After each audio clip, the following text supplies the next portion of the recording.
Bonjour à tous et bienvenue sur la chaîne. Je vous retrouve aujourd'hui dans un cadre un petit peu différent. Je vous ai mis le plan en arrière avec mon petit sapin de Noël. On va aujourd'hui parler des lectures que j'ai fait cette semaine. J'ai vu beaucoup de choses donc je suis assez contente. Nous allons parler de ceci. Je vais commencer par la BD qui est Un chant de Noël. C'est évidemment d'après une histoire de Charles Dickens. C'est une histoire de fantôme. Ici, c'est une histoire qui a été faite par José Luis Munuera et on est aux éditions d'Argo. Cette BD, je l'avais vue plusieurs fois et elle m'intriguait. Je la trouvais très jolie. Je me suis dit que ce serait parfait pour la période juste avant Noël. Donc, je l'ai prise et je l'ai lue immédiatement. Alors, c'est vraiment des très jolis dessins. Ici, je peux vous montrer ce qu'il y a sous la jaquette. C'est comme ceci, donc c'est un petit ciel avec des flocons de neige qui tombent, c'est super joli. Donc dans cette histoire, évidemment, c'est une histoire de fantôme d'après l'histoire de Charles Dickens qu'on connaît bien.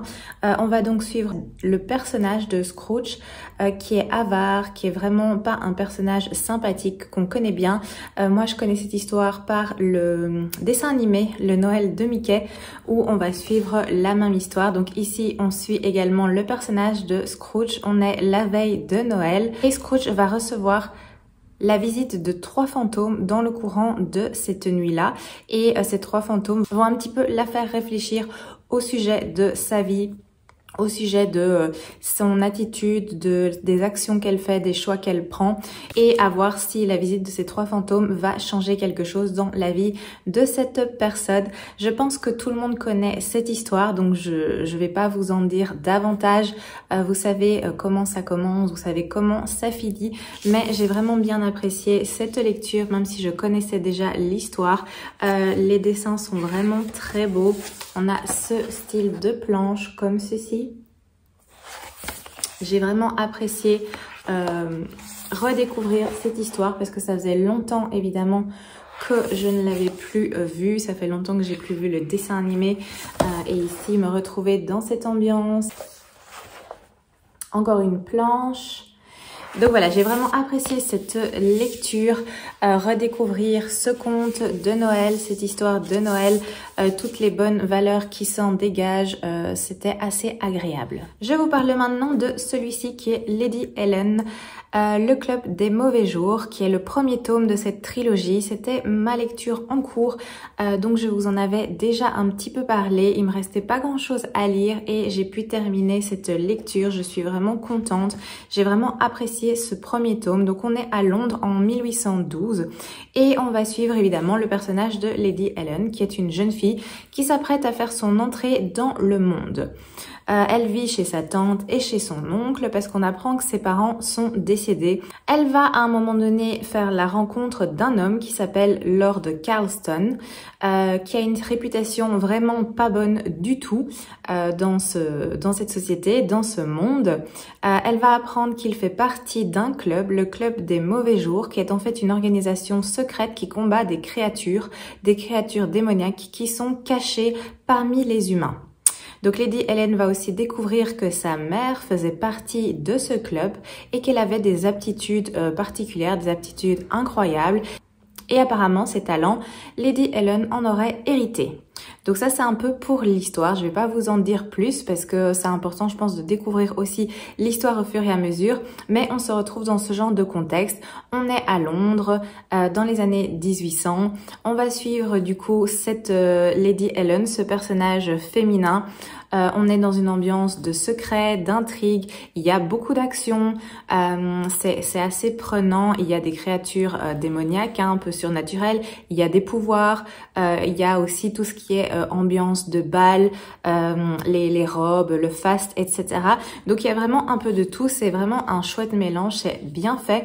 La seule chose, c'est que je trouve que c'est un petit peu lent à démarrer. Donc dans le premier livre, en tout cas, les 200 premières pages, même 250, on suit Lady Helen qui mène sa petite vie. On apprend qui elle est, on apprend qu'elle vit avec son oncle et sa tante, qu'il y a quelque chose un peu bizarre qui tourne autour de sa mère. On apprend des choses, mais l'action, elle ne démarre pas avant vraiment il y a 600 pages, donc avant un bon tiers du livre. Donc il faut un petit peu s'accrocher au début, mais c'est pas du tout barbant à lire parce qu'il se passe quand même des choses dans ces 200 premières pages. Mais du coup voilà, ça démarre, ça s'accélère vraiment par la suite. Donc j'ai vraiment apprécié. Comme je l'ai dit, il se passe énormément de choses, c'est très agréable, ça bouge, ça avance. C'est un très très bon premier tome. J'ai la suite de la trilogie dans ma palle. J'ai d'ailleurs déjà mis le second tome dans mon chariot d'hiver, parce qu'à mon avis je vais pas le laisser traîner trop longtemps, parce que j'ai vraiment apprécié l'ambiance, j'ai apprécié les personnages. Lady Helen, c'est un personnage très intéressant qui se sent vraiment pris au piège et tiraillé entre les convenances de cette époque et en même temps entre cette destinée et le club des mauvais jours, les pouvoirs dont elle a hérité de sa mère, etc. Il y a aussi de la romance, un petit soupçon de romance avec le personnage de Lord Carlston, hein, mais ça reste vraiment au second plan. Ça, j'ai apprécié. C'est pas la romance qui est mise en avant, elle fait partie de l'histoire, mais elle prend pas le pas sur l'histoire véritable, sur tout ce qui est la chasse aux démons, le club des mauvais jours et tout ce qui tourne autour de cela. Donc ça, j'ai vraiment apprécié. C'était vraiment une lecture agréable. Et si vous connaissez pas et que vous aimez cette ambiance, je vous conseille de vous lancer. Alors, j'ai également celui-ci qui était Plus que deux morts et c'est Noël. C'est de Claire Plantevin. On est aux éditions Hugo Poche. C'est un petit livre suspense qui est vraiment tout fin. Je l'ai lu assez vite, ça se lit super vite, il y a 250 pages. Donc je suis contente. Il avait été sélectionné, j'avais fait une demande via une story Instagram et j'avais proposé 3 livres et j'avais demandé quelle serait ma prochaine lecture et c'est celui-ci qui a été sélectionné. Donc je l'ai lu.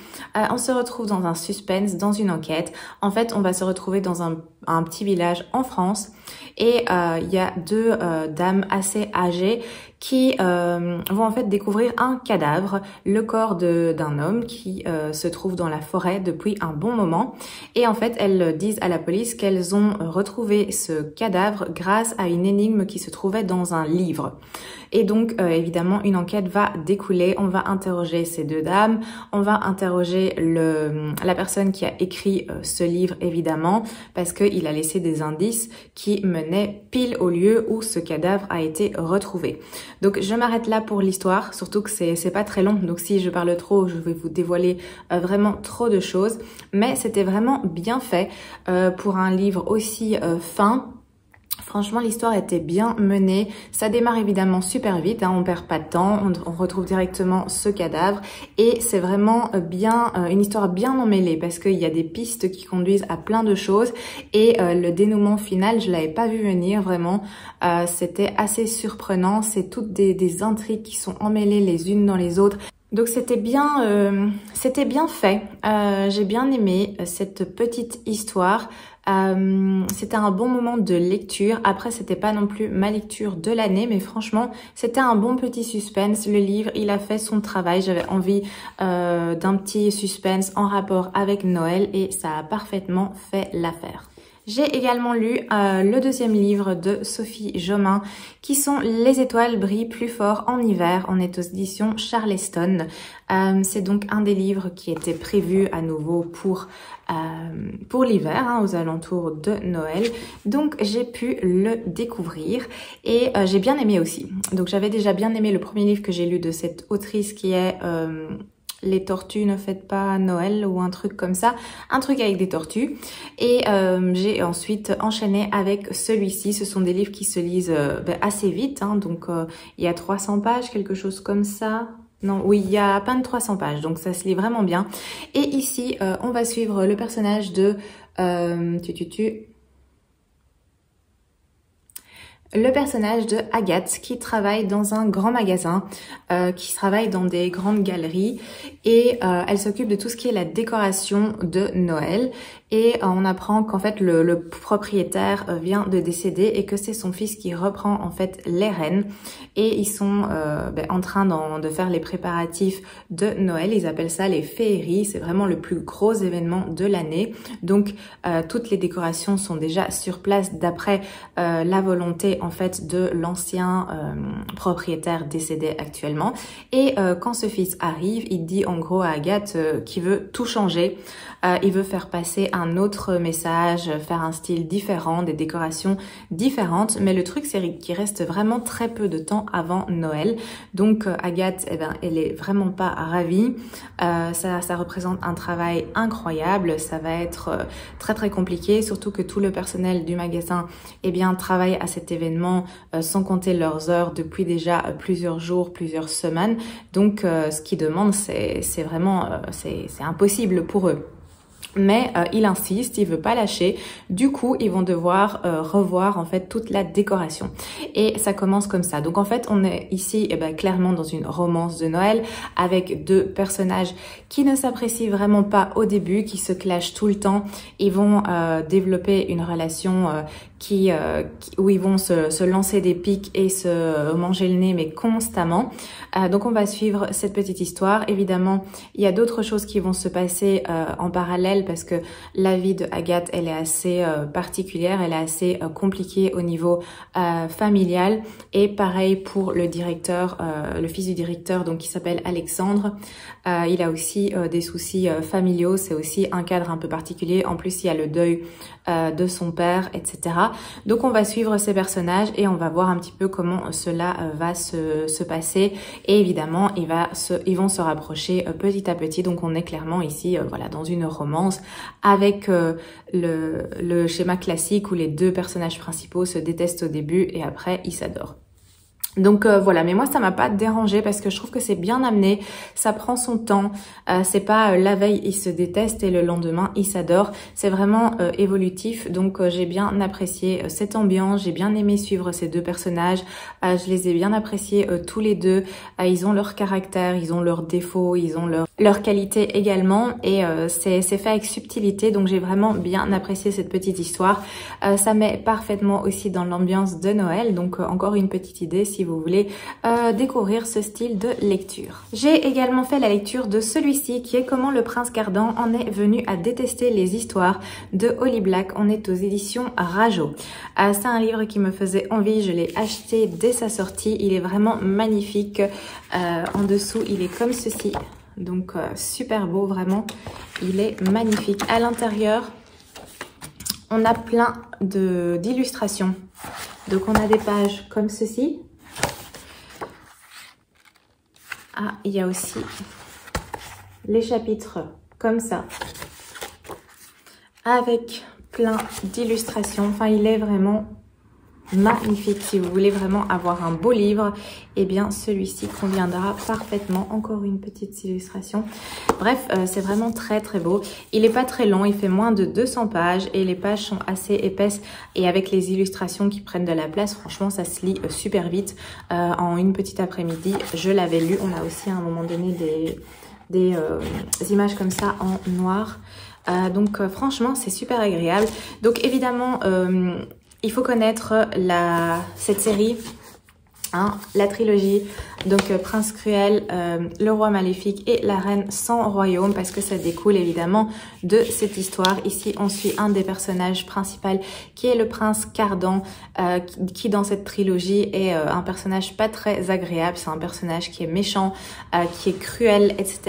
Donc ici on va un petit peu plus se pencher sur sa vie et sur son passé pour savoir en fait comment ça se fait qu'il est devenu comme cela.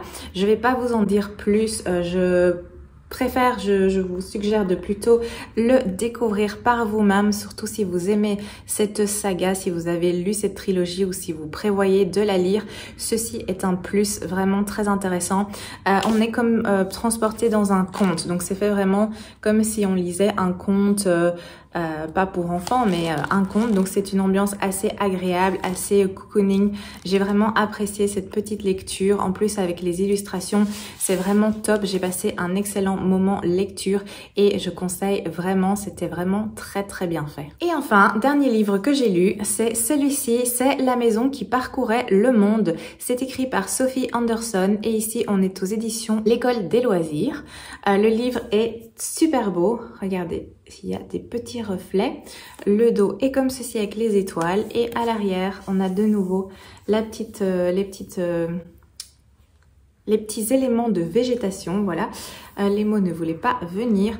Il est vraiment très très beau. À l'intérieur, on a de nouveau des illustrations, enfin, c'est des pages en noir et blanc d'une part, mais il y a aussi, voilà, je l'ai retrouvé comme ça dans le texte, des moments avec des petites images. C'était vraiment une super histoire. Je l'ai terminé hier. Je voulais absolument le finir pour vous en parler parce que franchement, j'ai beaucoup apprécié cette lecture. Alors, on va suivre le personnage d'une petite fille qui s'appelle Marinka, qui a 13 ans et qui vit dans une maison particulière parce qu'elle est représentée ici. Donc, c'est une maison avec des pattes de poulet qui se déplacent et qui est animée. Donc il y a un échange, elle bouge et elle voyage comme ça sur la terre. Elle vit avec sa grand-mère qu'elle appelle Baba et en fait sa grand-mère c'est une gardienne. Donc les gardiennes vivent dans ce genre de maison et elles se chargent en fait d'accueillir les morts et de les faire passer par une porte afin que elles partent au paradis, un truc comme ça. Donc elle les accompagne et elle les fait passer de l'autre côté pour leur dernier voyage pour que les esprits soient en paix. Donc c'est une tâche très importante et Baba elle fait ça depuis très longtemps. Ce sont des personnages qui vivent des centaines ou même plus des milliers d'années pour accomplir cette tâche qui est vraiment capitale. Et en fait cette petite fille, donc Marinka, elle est censée prendre la suite de sa grand-mère Baba et devenir la prochaine gardienne. Le seul truc, c'est que elle, eh bien, elle est pas du tout emballée à cette idée. Elle a pas envie de devenir une gardienne parce que en étant gardienne, on ne peut pas trop se mêler aux vivants. Il faut rester à l'écart évidemment parce que ces deux mondes ne peuvent pas se mélanger. Du coup, elle a une vie qu'elle trouve assez solitaire. Elle aimerait avoir davantage d'interaction avec les vivants et elle voudrait mener sa vie comme elle l'entend, plus du côté des vivants que des morts. Donc ça, c'est pour l'histoire. Donc on va suivre l'histoire de cette petite fille, Marinka, qui veut un destin complètement différent de celui qui lui est destiné. Et c'était vraiment super chouette. J'ai adoré. Je vous en dis pas plus parce que sinon je risque de tout vous raconter et alors ça n'a plus aucun intérêt. Mais franchement, je conseille vraiment parce que c'est très très chouette. Il y a des très belles valeurs, des bonnes thématiques qui sont abordées. On va parler de la mort évidemment, on va parler du deuil, on va parler de la famille et c'est vraiment superbement bien fait. Donc il y a plein de thématiques qui sont très importantes et qui sont abordées d'une très belle façon. C'est une histoire qui reste assez surnaturelle, qui reste assez fantaisiste évidemment avec une maison avec des pieds de poulet, mais franchement c'est très bien amené et c'est très très bien fait, c'est très justement fait. J'ai vraiment accroché, il y a beaucoup d'émotions dans ce livre. J'ai beaucoup apprécié le personnage de Marinka, voilà, qui est une petite fille de 13 ans. Je trouve que le caractère colle bien en fait à ce personnage et à son âge. Elle a des réactions parfois qui peuvent être considérées comme étant méchantes ou cruelles, mais voilà, on comprend ce qui se passe dans sa tête, on comprend pourquoi elle réagit comme ça, et c'est un personnage vraiment gentil parce qu'après il y a toute la culpabilité qui revient. Donc enfin c'était vraiment super chouette à lire. Il y a 300 pages, ça se lit assez bien. Moi j'ai pris le temps pour le lire. Il y a juste hier, je voulais absolument terminer, il me restait moins d'une centaine de pages et je voulais absolument découvrir comment ça allait finir. C'est vraiment super chouette, franchement c'est une lecture géniale, je vous conseille de la lire vraiment. Voilà, on a fait le tour pour mes lectures faites. Je suis dans quelques lectures, je vais vous en parler. Alors il y en a une dont je vous en ai déjà parlé la semaine passée me semble-t-il, c'est celui-ci, Relique, qui est la première enquête de l'inspecteur Pendergast de Preston et Child. On est aux éditions J'ai lu. Je suis à passer la moitié, je suis à 60%, un truc comme ça. J'aime vraiment bien, je vais le finir, en tout cas je vais essayer parce que évidemment ce week-end il y a pas mal de choses, hein, vu que c'est Noël, donc il y a pas mal de de réunions familiales et de préparatifs à faire. Donc je sais pas si j'aurai le temps de le finir, mais en tout cas je vais essayer de bien l'avancer parce que c'est vraiment très chouette. Ici à l'arrière il y a noté c'est Jurassic Park en plein Manhattan. Et ben franchement oui, c'est un peu ça. La phrase est assez juste, donc je vous en dirai un peu plus quand je l'aurai terminé. Je suis également dans cette lecture Rose éternelle de Ophélie Duchemin aux éditions Plus Blanches. Il me semble que je vous en avais parlé aussi. J'ai un petit peu plus avancé, je suis au chapitre 6 et j'aime vraiment bien. C'est une revisite de La Belle et la Bête et j'accroche vraiment bien dans ce début de lecture. Je vais aussi un petit peu plus le poursuivre parce que là je suis à la page 100, 111 et il y en a 500, donc je suis pas du tout à la fin. Je suis pas du tout vers la fin, mais j'apprécie. Franchement, c'est une très belle lecture pour l'instant. J'aime beaucoup ce que je lis. La couverture est splendide et je pense que ça va être vraiment très très bien. Et enfin, j'ai mis aussi celui-ci qui est Noël Surprise dans les Highlands de Sarah Morgan aux éditions HarperCollins Poche. C'est donc un petit livre de Noël que je me gardais sous le coude pour lire justement maintenant. La période est propice. Je l'ai pas encore commencé, donc je l'ai juste sélectionné hier et je me suis dit que j'allais le commencer aujourd'hui si j'ai un petit peu de temps tout à l'heure. Mais du coup j'ai hâte parce que je n'ai encore jamais lu de Sarah Morgan. À chaque fois quand je vois les couvertures de ces livres, je les trouve trop belles, mais j'ai encore jamais franchi le cap, donc je vais découvrir celui-ci, cette histoire. On est dans une romance contemporaine apparemment. Je pense que ça va être un petit moment tout doux et je suis très bien avec ça. C'est exactement ce qu'il faut. Ça fait parfaitement le job étant donné la période. Et voilà, on a fait le tour. Je vous remercie d'avoir regardé la vidéo. Je vous souhaite de joyeuses fêtes, en tout cas un très beau Noël. Profitez bien de ces moments en famille, de ces moments de partage. Que tout se passe bien pour vous. N'hésitez pas à me laisser un petit pouce, un petit commentaire. N'hésitez pas à vous abonner si ce n'est pas encore fait. Et je vous dis à très bientôt.